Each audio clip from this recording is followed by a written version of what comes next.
Ramón Tejada Holguín está aquí, director de la Dirección de Información, Análisis y Programación Estratégica, la DIAPE. Y claro, tenemos ahí el fenómeno de las visitas sorpresa, que son 200 visitas. Yo digo que es un fenómeno, puesto que aquí en la historia de la República Dominicana no se había verificado una cosa semejante. Nada, una persona pues desprenderse los domingos para el interior del país, cuando todo el mundo está descansando, tiene que tener algún impacto, porque se trata además no de cualquiera, sino de un jefe de Estado. Y un jefe de Estado que va a bregar con gente, a hablar con gente, a oír la gente, a recibir problemas de la gente. Es realmente un fenómeno interesante en América Latina, por lo menos, me parece a mí.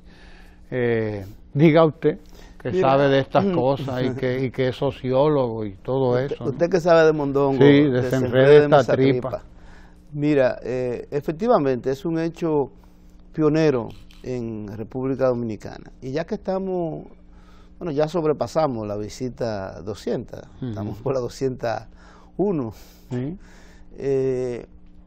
Y como hay cierta tendencia, cuando tú llegas a ciertos números redondos, a hacer una evaluación y pensar en cómo estás, mirar hacia atrás, cómo empezó las cosas, qué efecto ha tenido, si ha sido un efecto positivo o negativo, a quiénes y qué tanto ha afectado, pues es válido hacer este recordatorio. Pero quizás algunas personas no han reflexionado tanto en cómo se originó esto y el impacto que esto ha tenido. Ya no es tanto económico, que eso lo hemos visto y es lo que más se ha conocido, es decir, la cantidad de millones que se han invertido en las cooperativas, para que mejoren la producción, que si un tractor, que si determinadas áreas en que se producía, por ejemplo el chocolate, se le dio capacitación y un préstamo para materiales, para fabricar aceite de orégano, tallota, sembrar, etcétera, sino que hay un impacto en dos vertientes que quizá no se ven mucho. Una es la vertiente que podemos llamar social, y la otra es una que podemos llamar sociopolítica, que son dos vertientes de gran importancia para cualquier país. Social y sociopolítica. Correcto. Son dos vertientes. Deje que Kenia venga y le traiga su café Santo Domingo para que usted nos explique esos dos impactos en esas dos vertientes, la social y la sociopolítica. Buen día, muchísimas gracias. Porque Kenia. sí, porque siempre, muy hay amable. cosas que se ven y cosas que no se ven. Kenia es de las que se ven. Pero hay cosas que se ven y cosas que no se ven, decía don Juan. Decía don Juan. Y hay cosas que no se ven, precisamente. La que se ve, es así, que el presidente está en tal sitio, que llegó, que aprobó préstamos, que como tú lo has dicho, pero hay las que no se ven. Y probablemente estas son parte de las que no se ven. Exactamente, estas son parte de las que no se ven. Podemos empezar con la sociopolítica. Y como siempre uno busca digamos, un antecedente de autoridad para decir algo. En este caso, cuando yo hablo de lo sociopolítico, me estoy refiriendo a esa estructura de la sociedad que permite la participación de la gente, que permite a la gente ser parte de un proyecto más grande y que permite que se identifiquen con ese proyecto.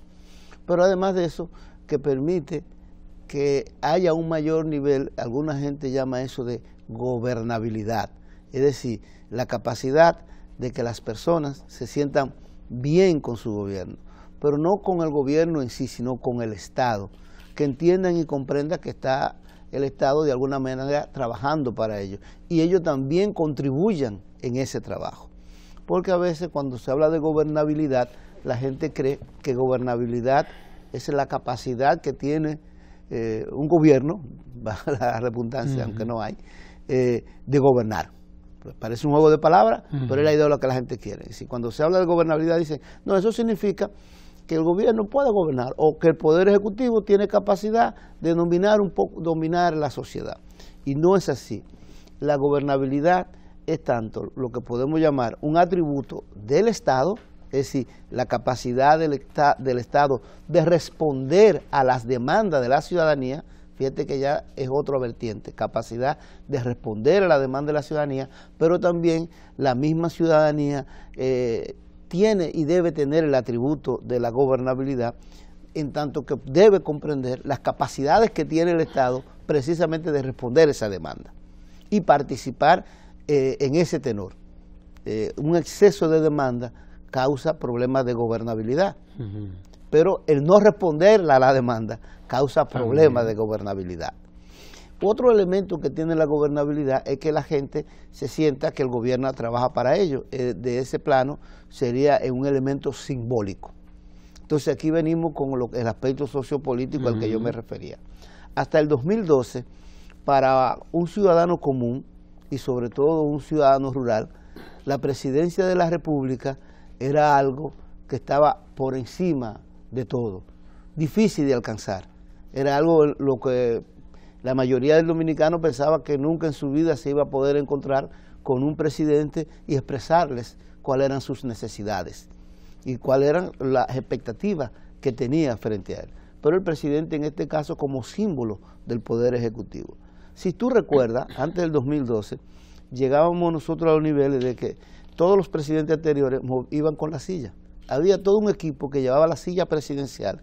Entonces los símbolos presidenciales se presentaban a todos los lugares donde iban y se daba esa separación entre la gente y el Poder Ejecutivo, simbolizado en el presidente que iba hasta con su silla especial. Las visitas sorpresas comenzaron a acercar más a la gente y al presidente, primero porque se redujeron los símbolos, esos símbolos de distancia. El primero de ellos, la silla presidencial. Segundo, porque se redujo toda esta parafernalia que acompañaba a un presidente de la gran cantidad de guardaespaldas, de gente que iba y preparaba el terreno primero, porque iba todo eso se eliminó.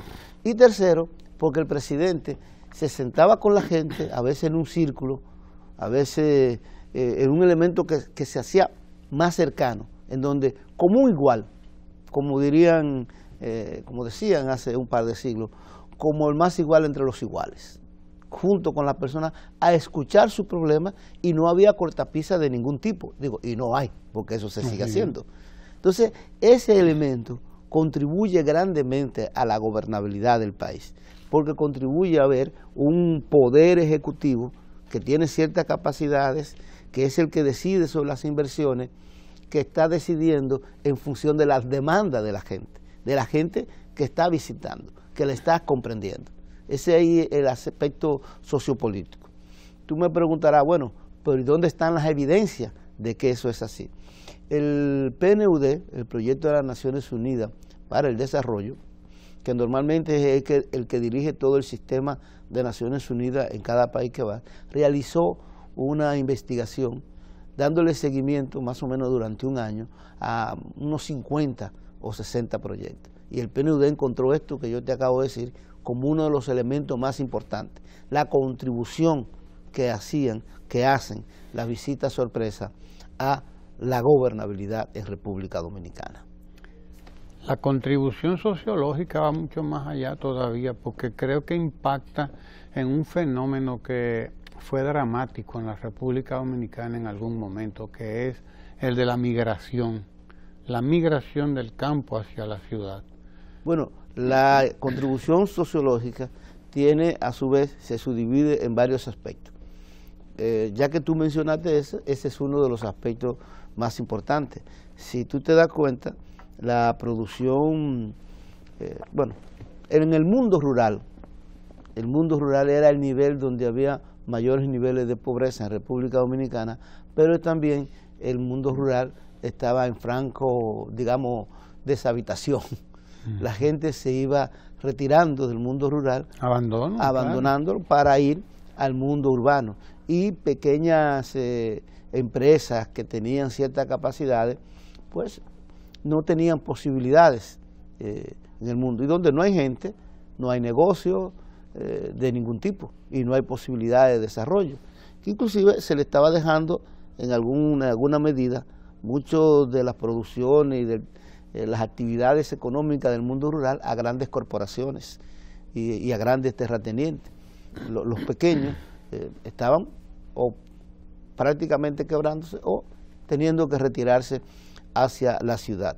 Pues las visitas sorpresas han logrado en muchos de estos lugares que se quede la gente en ese mundo y que se quede produciendo lo típico del agro. Es decir, vamos a ver cuántos proyectos se han financiado para sembrar y cosechar ají, orégano, pimienta, tayota, mango, y una de las cosas más ricas que existe en la bolita del mundo. ¿Tú sabes que una de las cosas más ricas que existe en la bolita del mundo? Que dicho sea de paso, le han dado mala fama a algunos varones de República Dominicana, pero eso es falso. Chinola. La chinola. Esos proyectos de chinola, una de las cosas, mira, maravillosa. Pero la gente está equivocada. ¿Sabe cómo se llama la chinola en inglés? Fruta de la pasión. De la pasión. Passion fruit. Por algo se llama así. La chinola es Usted se ve que es un chinolero. Yo soy un chinolero. Yo soy miembro del Instituto Nacional de la Chinola. De la chinola. Pues todos estos proyectos agrícolas, ya tú te imaginas el impacto que han tenido en la gente.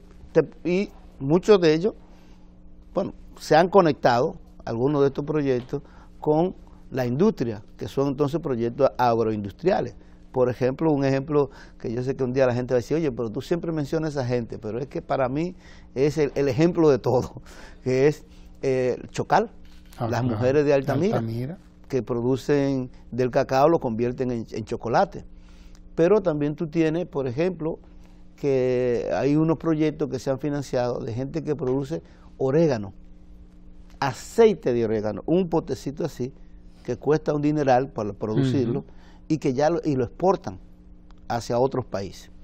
Pero además, tú tienes, bueno, un asunto para hablar de algo más reciente, la producción en invernadero de ajíes en Baní, en la zona, en Peravia, en Asua, que estaban exportando hacia Rusia el pimiento.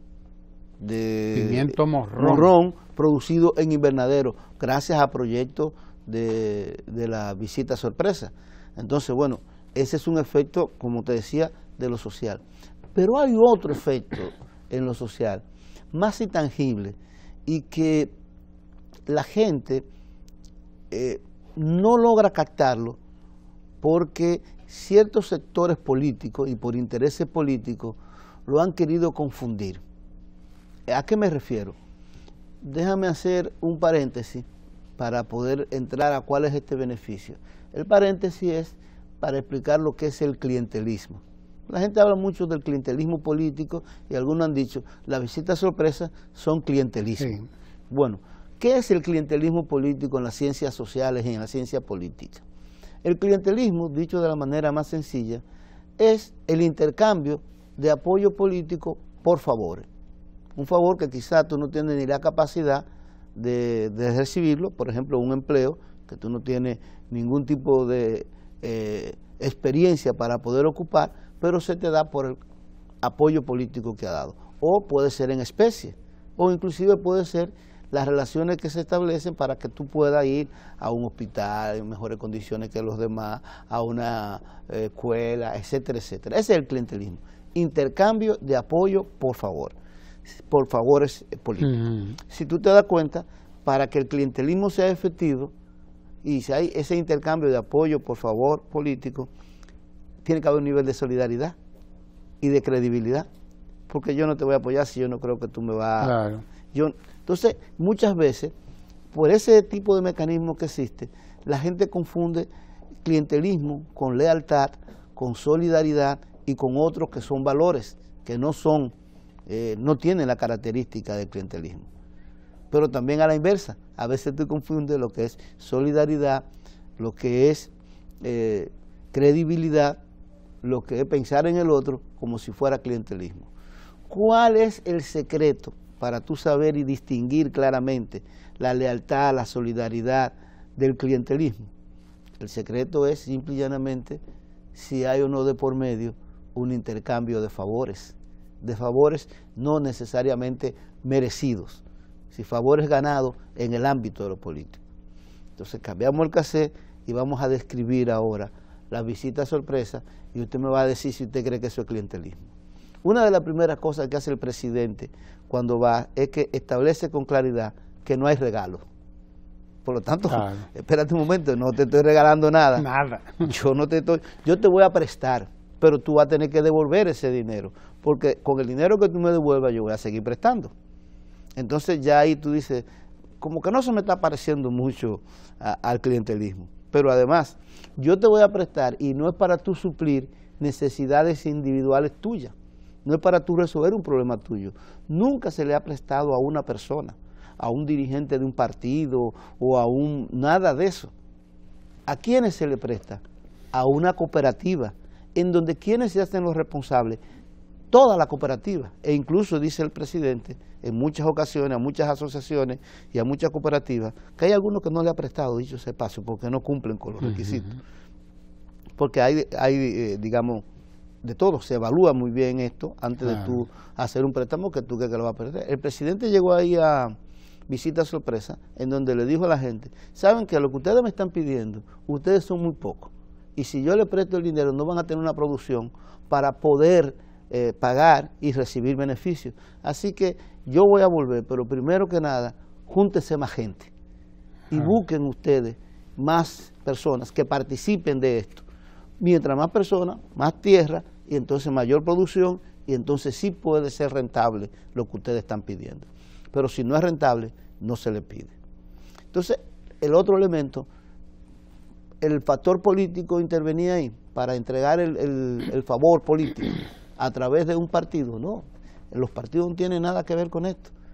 Todo esto se hace de manera muy institucional a través de las instituciones encargadas, tanto de los préstamos como de cualquier otra actividad que amerite la gente, un camino vecinal o lo que sea.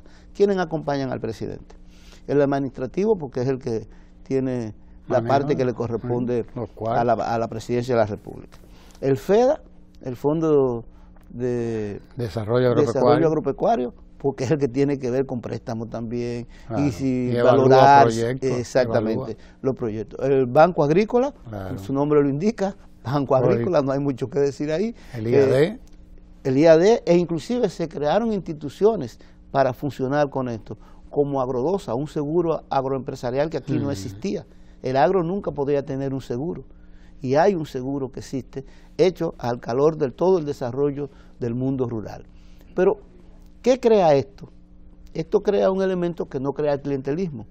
Cuando hay clientelismo, si tú tienes que apoyarme para yo hacerte un favor, inmediatamente tú eres un subalterno mío, estás supeditado a mí, estás supeditado a la cadena de favores que yo te pueda hacer, y el apoyo siempre tendrá que venir. Pero ¿qué ocurre con las visitas sorpresa?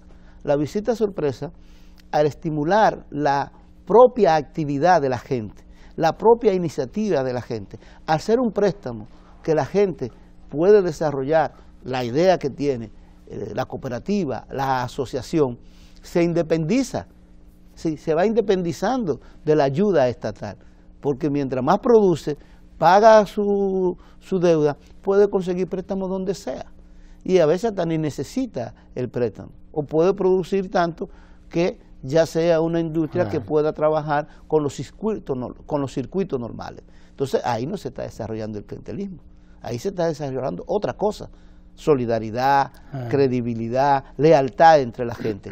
Y ahí viene entonces el más importante de los intangibles en términos sociológicos. Eso es lo que en la literatura se ha llamado de diversa manera. Unos sociólogos estadounidenses recién lo descubrieron en los años 90, después de la caída del muro de Berlín, y le pusieron el nombre de capital social. Le pusieron capital social porque decían, este nivel de solidaridad de la gente, esta forma en que la gente se une para hacer cosas y creen en ellos mismos y confían en su propia fuerza, es casi como un capital. un capital que se fortalece mientras más se usa. Es decir, mientras más se relaciona a la gente, más confianza se va creando, porque van creyendo más en ellos mismos. Y mientras van usando más ese capital, pues el capital va creyendo. Otros somos de una línea que no nos gusta el nombre de capital porque suena mucho al capitalismo y a lo monetario. Se le ha puesto otro nombre, algunos le llaman a eso fortalecer el tejido social. En realidad en el pasado ya eso existía, ese concepto lo manejó Durkheim como solidaridad. Hablaba de solidaridad orgánica y solidaridad mecánica. La solidaridad orgánica es lo que permitía que la sociedad estuviera unida frente a una misma, digamos, visión, a un mismo norte, a sus actividades. E incluso Marx, en cierta manera, habló del capital social. Porque ¿qué es más la idea de clase en sí y clase para sí? Es esa. Si la clase en sí es una clase que es clase porque hace una producción, pero está dispersa. Pero la clase para sí es esa la que tiene el capital social, que es aquella que tiene conciencia de cuáles son sus intereses colectivos, como sector al que pertenece. Entonces, ¿qué han hecho las visitas sorpresa? Han estimulado esto, llámese como se llame, solidaridad orgánica, capital social, tejido social, asociativismo, asociatividad, cooperativismo, cohesión social, ha estimulado este elemento.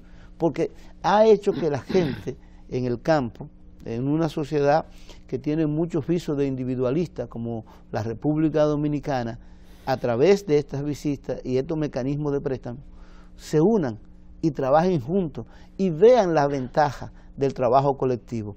Pero eso también significa que pueden ser un ejemplo para los demás, porque ya no solamente en el plano de la producción, aquellos lugares, localidades en donde existe cooperativas que funcionan, permiten que haya una junta de vecinos que también funcione, porque ve el ejemplo de que la unidad hace la fuerza, permite que hayan, qué sé yo, unas organizaciones locales, movimientos sociales para pedir determinadas reivindicaciones en los lugares que funcionan. Sí, la forma en que estas redes, que es otra forma en que le llaman, estas redes sociales se dispersan por el territorio, pues definitivamente contribuyen a que tú te sientas también más parte de una colectividad, y una colectividad llamada República Dominicana. Por lo tanto, a que tú sientas que tu país te está satisfaciendo tus necesidades.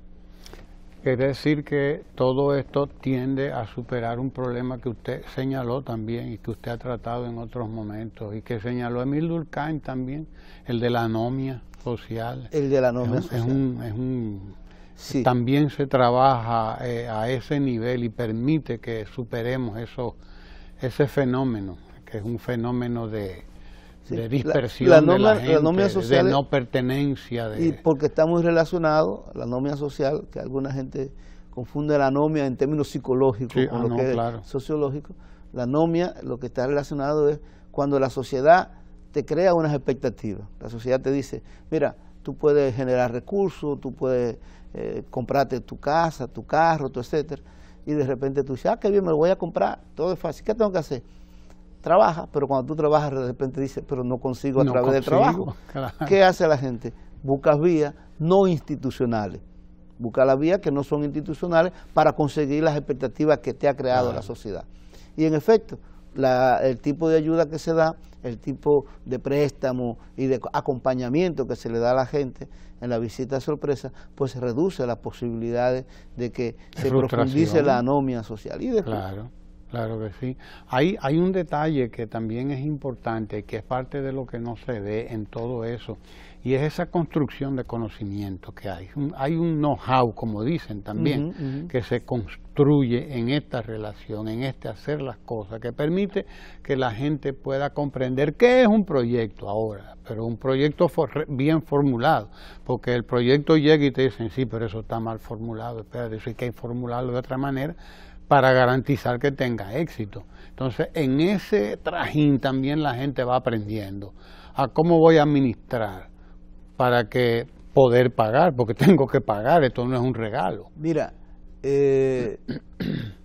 cuando hablas de herramientas y todo esto, hay que entender que las herramientas no necesariamente son físicas. No. Por ejemplo, una herramienta importantísima es la contabilidad. Yo trabajé hace mucho. Yo era un niño en esa época. Hace mucho. Hace mucho. Mucho. Para que yo empecé muy niño. Sí. Yo trabajé en una investigación sobre, era precisamente en Baní, sobre un ají que llaman el ají cachucha. Los productores que ahí hacían, era encuestador, y una de las sorpresas que uno se llevó es cómo esta gente no sabían cuánto ganaban, o sea, vendían y compraban. Claro. Sembraban, vendían, compraban lo que necesitaban, sembraban, vendían, en un ciclo, pero posibilidades de ampliarse, posibilidades de ampliar mercado, ningún tipo. ¿Por qué? Por una razón sencilla, no llevaban una contabilidad, o no sabían llevarla una contabilidad. Entonces, descubrimos que simple y llanamente, oye esto, simple y llanamente, capacitando muchos de estos productores para que sepan llevar la contabilidad, para que sepan establecer cuánto gana, qué cantidad pueden invertir en la casa, en lo que sea, y qué otra cantidad puede reinvertir, y qué puede ahorrar. Solamente con ese hecho era un progreso, un cambio absoluto en la gente. Y ese otro elemento, efectivamente, como tú dices, que tiene la visita sorpresa, porque muchas de estas cooperativas no tienen las capacidades para poder manejarse financieramente ni contablemente, porque no tienen el know-how. Y efectivamente era otro de los elementos que se le da, que también hace que la persona se empodere más y vea más que ese es el fruto suyo, porque inmediatamente tú sabes que tú estás trabajando y tú estás apuntando aquí, produje esto, vendí esto, fui aquello, yo voy entonces a invertir esto aquí, me voy a quedar con esto, le voy a dar esto a mi tío, a mi tía, etcétera, etcétera. Claro. Tú estás asumiendo que es fruto todo eso de tu propio esfuerzo y trabajo. Inmediatamente lo asume como esfuerzo y trabajo. Viene la otra palabra que se le da para capital social desde otro punto de vista, tú te empoderas. Claro. Y se da entonces el empoderamiento de las personas. Y no hay cosa que te haga más libre del clientelismo y más libre de tener que vivir de la dádiva y del tipo de asistencialismo, que precisamente tú sentir que vive del fruto de tu trabajo. Tú estar empoderado. En una de esas últimas visitas le pedían al presidente que condónenos una deuda que tenemos ahí, presidente. Le dijo, no, yo no condono deuda. Exacto. Es un detalle importante. Exacto, porque él no va allí a llevarle un regalo, no va allí por politicaría, claro. Él va allí. Yo te presto al 5% anual para que me pueda pagar, pero tiene que pagar. Además es una filosofía que él tenía desde el año, bueno, podemos decir 99, cuando fue candidato al PLD. Recuérdate que uno de sus eslogans era que los pobres no son mala paga. Así es. Así es. Lo que hay que darle condiciones para que paguen. Claro. Sobre todo si están en condiciones de arrancar, de comenzar, porque ahí es donde se necesita. Claro, tú no le puedes pagar, si tú le prestas para consumo, al que tú le prestas para consumo, es decir, tú le prestas dinero para que compre un carro, o le prestas dinero para que compre comida o lo que sea, tú puedes esperar que no te pague. No te va a pagar. Pero es por una razón, claro. te han dado un dinero que tú no lo has puesto a producir. Claro. Pero al que le pones para producir, solamente un hecho, si tú no le das asistencia, si ha sido un negocio en el que no hay posibilidad de desarrollo, pues tampoco te va a pagar, y eso no ocurre en estos proyectos. O puede ocurrir, pero en una cantidad muy mínima. Bien. Llegamos aquí al final de esta conversación, pero no se preocupe que quedan muchos martes por ahí y esperamos estar aquí contribuyendo a construir también conocimiento, que es importante. Claro que sí. Claro que sí. Gracias por estar ahí con nosotros, gracias a Ramón Tejada Holguín y gracias a usted. Esa disciplina de los martes es importante. Constancia.